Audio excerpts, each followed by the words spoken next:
हमारे जो पूर्वज हैं, हम जिनके वंश में जन्मे हैं, हमारे जो पूर्वज हैं, हमारे जो आचार्य हैं, वे सब अपनी क्रियाओं को संपन्न करके अब भगवत धाम में हैं, मतलब ठाकुर जी के पास हैं।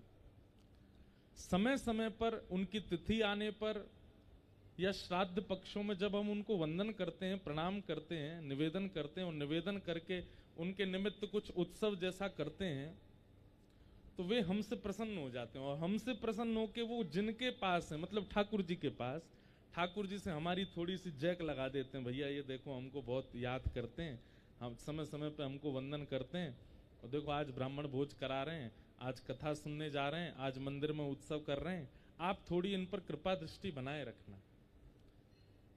तो पूर्वाचार्यों को याद करने से ठाकुर जी की अनुग्रह कृपा दृष्टि प्राप्त होती है। फिर जो दृष्टि हम पर बहुत वर्षों बाद पड़नी थी, अपने आचार्यों का स्मरण करने से वो दृष्टि पहले ही पड़ जाती है। आज हम आद्य गुरु शंकराचार्य भगवान को प्रणाम कर रहे हैं, तो कहीं ना कहीं शंकराचार्य प्रभु श्री शंकर से, शिव से, वो स्वयं शिव ही हैं, स्वयं शंकर ही हैं, वो हमारे निमित्त एक निवेदन कर देते होंगे कि देखो आज ही हमको स्मरण कर रहे हैं, हमारे बारे में कुछ कह रहे हैं, आप इन पर कृपा बनाए रखना। आज हम रामानुजाचार्य जी को याद कर रहे हैं, तो कहीं ना कहीं वो नारायण से हमारी प्रार्थना कर रहे होंगे। हम सूरदास जी को स्मरण कर रहे हैं, सूरदास जी श्री वृंदावन चंद से हमारी प्रार्थना कर रहे होंगे। इसलिए बंधुओं, अगर आप वैष्णव हो तो एक बात हमारी बहुत ध्यान से सुनिएगा, जो लोग यहां बैठे हैं वो भी और जो लाइव देख रहे हैं वो भी। कुछ तिथियां ऐसी हैं जो आपको याद होनी चाहिए। उनमें सबसे प्रथम अपने इष्ट की तिथि, जैसे कि हमारे इष्ट राम है तो रामनवमी, जन्माष्टमी, या हमारे इष्ट हनुमान जी हैं तो श्री हनुमान जन्मोत्सव आदि आदि ये तिथियां, ये तो देखो प्रधान प्रमुख तिथियां सबको पता है। पर उसके बाद आता है अपने पूर्वजों की तिथि। जन्म तिथि ना पता हो तो कम से कम उनकी भगवत धाम गमन तिथि याद होनी चाहिए। जिनके परिवार में हम लोग जन्मे हैं, उनका ऋण है हमारे ऊपर, तो हम ऋण तो चुका नहीं सकते। तो कई बार ऐसा होता है ना कि आप जिससे ऋण लेके नहीं चुका पाते हो, तो कभी कभी आप उसकी बड़ी मनोहार करते हो, आप उसकी बड़ी प्रशंसा करते हो, वो सामने से दिख जाता है, तो उसके ऋण तो नहीं दे सकते, लेकिन बाकी के कार्यों में आप उसको बहुत सम्मान देने लगते हो। किसी से कर्जा लिया और नहीं लौटा पाए और कर्जा वाला सामने से आ जाए, तो हम क्या करते हैं, भैया हम दे तो नहीं पा रहे हैं, पर आप हमसे बाकी कोई जो चाहो सेवा ले लो, हम आपके दास बने रहेंगे, जब जब आओगे आपके चरण छुएंगे, जब जब आओगे आपके लिए व्यवस्था रखेंगे। तो अपने पूर्वजों का ऋण तो हम कभी नहीं ऋण कर सकते, लेकिन कम से कम सदा सदा उनके तिथि पर उनको स्मरण करके हम उनको प्रणाम कर सकते हैं। उससे कल्याण हमारा ही है। आज उन महापुरुष का दिवस है जिनकी वजह से हमारे माथे पर तिलक है। भगवान बुद्ध का प्रादुर्भाव हुआ पृथ्वी पर, लेकिन अहिंसा परमो धर्म कहने वाले महाबुद्ध, उनके जाते उनके अनुयायी परिवर्तित होने लगे, उनके चित्त में हिंसा प्रकट होने लगी, नश्वरवादी होने लगे। कहीं ना कहीं पूरे भारत में, विश्व में नास्तिकता का बोलबाला होने लगा। उस काल में इस पृथ्वी की वैदिक रक्षा के लिए, भक्ति की रक्षा के लिए स्वयं शिव, स्वयं शंकर ही आद्य गुरु शंकराचार्य के रूप में प्रकट हुए, और प्रकट होकर के हमारे वैदिक शास्त्रों को, हमारे धर्म को, हमारे सनातन को सुरक्षित किया, हमारे देवी देवताओं को, हमारे इष्टों को, हमारे धामों को पुनर्स्थापित किया। अनेक अनेक स्तुतियां लिख करके हम सबको स्तोत्र प्रदान किए। ऐसे आद्य गुरु शंकराचार्य। और आनंद की बात आज महाराज जी मिले, सुबह बता रहे थे कि श्री शंकराचार्य भगवान का भी लंबे समय तक, लंबे काल तक श्री नर्मदा जी के तट पर प्रवास हुआ और उनकी गुरु दीक्षा भी नर्मदा जी के तट पर ही हुई। यहाँ पास में शांकरधानी, शांकर घाट, हाँ, वहीं उनकी दीक्षा भी हुई। गंगा मुक्ति प्रदायिनी है, यमुना भक्ति प्रदायिनी है और श्री नर्मदा ज्ञान प्रदायिनी है। अगर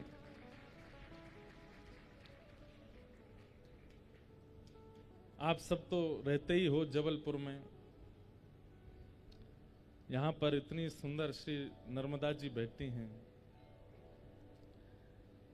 कभी कभी जाकर के कथाओं का मनन चिंतन जो आप श्रवण करते हैं वो नर्मदा जी के तट पर कर लिया कीजिए। नर्मदा जी का जो स्वरूप है, जो प्रवाह है, जो शीतलता है, वो सब ज्ञान युक्त है। स्वयं शंकर को जो समेटे हैं अपने ऊपर, अपने अंदर, ऐसी मां नर्मदा। और केवल आदि गुरु शंकराचार्य ने ना जाने कितने महापुरुषों को प्रदान किया इस धरती को श्री नर्मदा जी ने। नर्मदा जी की कृपा से ही अनेक आचार्य इस पृथ्वी को प्राप्त हुए। ऐसे आद्य गुरु शंकराचार्य को हम बार-बार प्रणाम करते हैं, जिन्होंने एक मानव को सबसे पहली पहचान प्रदान की। सब लोग इधर देखिएगा, हमारी सबसे पहली पहचान हमको प्रदान करने वाले शंकराचार्य। हम कौन हैं, कहां से आया है, क्या हमारा कर्तव्य है, क्या हमारा जीवन है, इन सब प्रश्नों का उत्तर चिदानंद रूप शिवोहम शिवोहम, मैं शिव हूं। ना मेरा कोई है, ना मेरा कोई था, ना मेरा कोई होगा, मैं शिव हूं, मैं शाश्वत हूं। मेरे कल्याण की जिम्मेवारी मेरी ही है, मैं किसी और पर निर्भर नहीं रह सकता। इन सारे सूत्रों को प्रदान करने वाले भज गोविंदम, भज गोविंदम, गोविंदम भज मूढ़मते, भज गोविंदम, भज गोविंदम, गोविंदम भज मूढ़मते। आदि गुरु शंकराचार्य जब अपनी बाल अवस्था में थे तभी उनको अनुभव होने लगा कि मेरे जीवन का उद्देश्य जगत कल्याण, सनातन कल्याण, धर्म कल्याण है और उसके लिए मुझे गृहस्थाश्रम का त्याग करना होगा।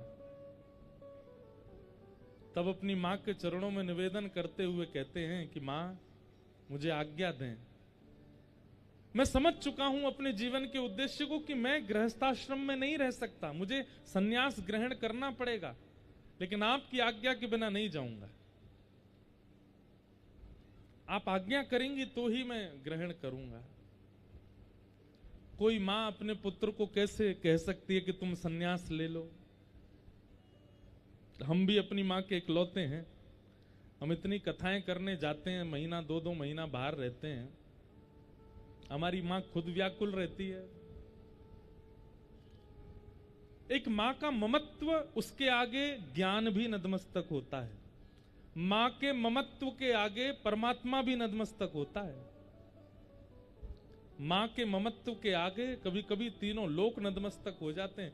वो ममता है, वो प्रेम की चरमोत्कृष्ट स्थिति है, उस पर उसको कोई आक्षेप नहीं कर सकता। आदि गुरु शंकराचार्य को मां ने कहा कि मैं अपने पुत्र को कैसे भेज दूं? आज्ञा नहीं दी। लेकिन एक बात हमारी बहुत ध्यान से सुनिएगा।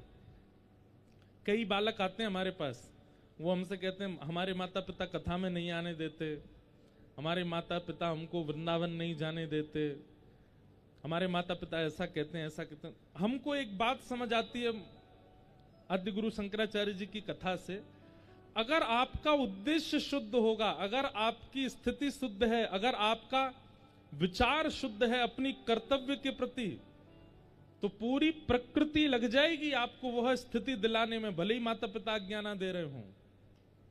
आपका उद्देश्य शुद्ध नहीं है तो माता पिता को दोषित मत कीजिए कि हमको आज्ञा नहीं दे रहे। आपका उद्देश्य शुद्ध नहीं है इसीलिए प्राप्त नहीं हो रहा है आपको। और वो कैसे घटा? मां ने मना कर दिया कि नहीं, सन्यास नहीं लेना है,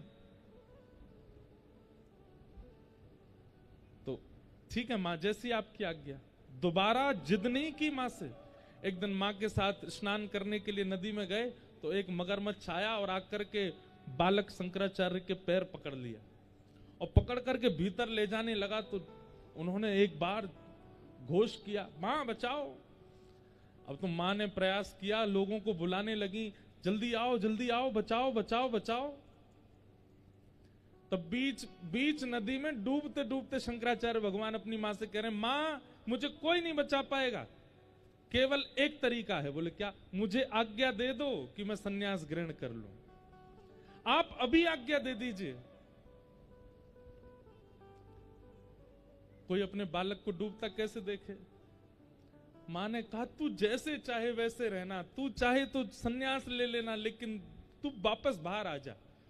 जैसे ही सन्यास की आज्ञा दी, ग्राह ने पैर छोड़ दिया, चला गया और बालक शंकराचार्य बाहर आ गए। और मां से कहा, मां बस आपकी आज्ञा की प्रतीक्षा। अब इस कथा से आपको क्या समझ में आया?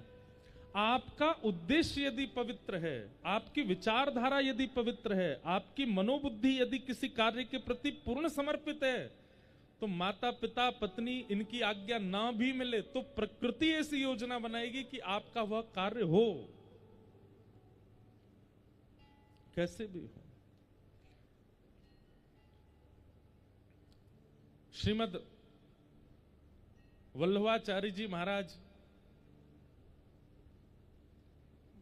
गृह त्याग का भाव रख रहे थे, लेकिन पत्नी से आज्ञा ले रहे थे कि आप कहो तो मैं जाऊं। पत्नी ने नहीं कहा, आज्ञा नहीं दी। और जब तक पत्नी नहीं कहे कैसे जाऊं मैं? पत्नी कहेगी तो ही जाएंगे। और गृहस्थी का ये नियम है कि अगर उसको गृहस्थाश्रम के बाद सन्यास लेना है तो पत्नी की आज्ञा लेनी होगी, और विवाह से पहले सन्यास चाहिए तो माता पिता की आज्ञा लेनी होगी। इतने में ही कुछ दिन बाद घर में आग लगी, और जैसे ही घर में आग लगी तो आप तो भीतर ही बैठे थे। इतने में पत्नी जोर से चिल्ला के बोली, जल्दी घर से निकल जाओ। जैसे ही ये बात सुनी, बोले बस यही आज्ञा ही तो चाह रहा था मैं आपसे, आपने आज्ञा दे दी, अब जा रहे हैं। अब घर में आग लगना भी उनके पवित्र उद्देश्य के कारण, क्योंकि पत्नी की आज्ञा तभी होगी। निकल गए काशी। तो उद्देश्य यदि आपका पवित्र है तो प्रकृति लग जाएगी आपको उस वस्तु को प्राप्त कराने में, और उद्देश्य अपवित्र है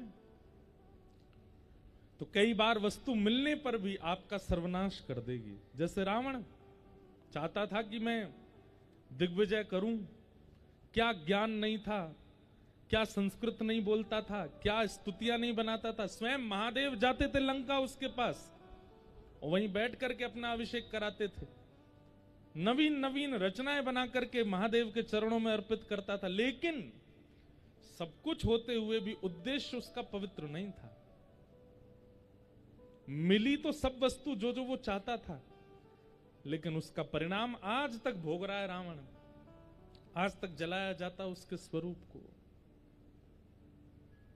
तो मां ने आज्ञा तो दे दी, लेकिन शंकराचार्य जी से कहा, सुनो तुम भले ही सन्यास ग्रहण कर लो, लेकिन मेरी एक इच्छा पूरी करनी होगी। क्या? कि मेरे अंतिम काल में आपको आना पड़ेगा। आप मेरे सामने होगे, मैं आपको देखते हुए प्राण त्यागूंगी, ये वचन मुझे देना होगा। आज भी हमारे शास्त्रों में नियम है कि अगर त्रिदंड भी आपने धारण किया है, आप किसी के सामने नहीं झुकेंगे, लेकिन अगर परम विरक्त हो चुके हैं, सन्यास धारण कर लिया, त्रिदंड हाथ में ले लिया है, आप मंच पर बैठ करके वैदिक भावों का प्रवचन कर रहे हैं, और उसी समय यदि आपकी मां प्रवचन में आ जाए और उनको यदि आपने सर झुकाकर हाथ जोड़ के प्रणाम नहीं किया तो आपको अपराध लगेगा। क्योंकि जन्मदात्री मां है। चाहे सन्यास हो विरक्त, तो वैसे तो अधिकार, ऐसे अनुमति तो नहीं है कि सन्यास के बाद मां पिता के समीप उस भाव से रहा जाए, लेकिन फिर भी मां की सेवा का अधिकार तो है, मां को सेवा तो कर सकते हैं। तो शंकराचार्य जी ने कह दिया ठीक है मां, और अपनी मां के अंतिम समय गए हैं, उनको दर्शन दिया। ऐसे आद्य गुरु शंकराचार्य, उनको हम बारंबार प्रणाम करते हैं। साथ ही आज शेषावतार श्री रामानुज स्वामी जी महाराज का भी मंगल दिवस है। जिस श्री वैष्णव परंपरा में हम दीक्षित हैं, जिनकी कृपा से श्रीमन नारायण भगवान की सेवा, अर्चना, वंदना सबका सौभाग्य हमें प्राप्त है। दक्षिण में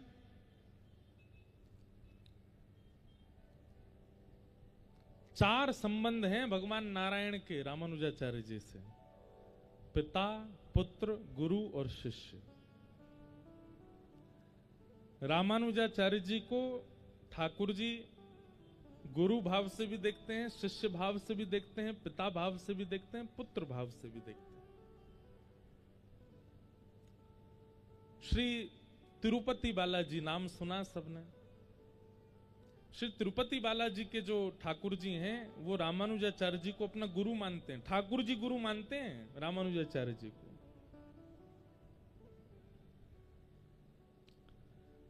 श्री वरदराज भगवान, वो रामानुजाचार्य जी को अपना शिष्य मानते हैं। यहां पे भगवान गुरु हैं और रामानुजाचार्य जी शिष्य हैं।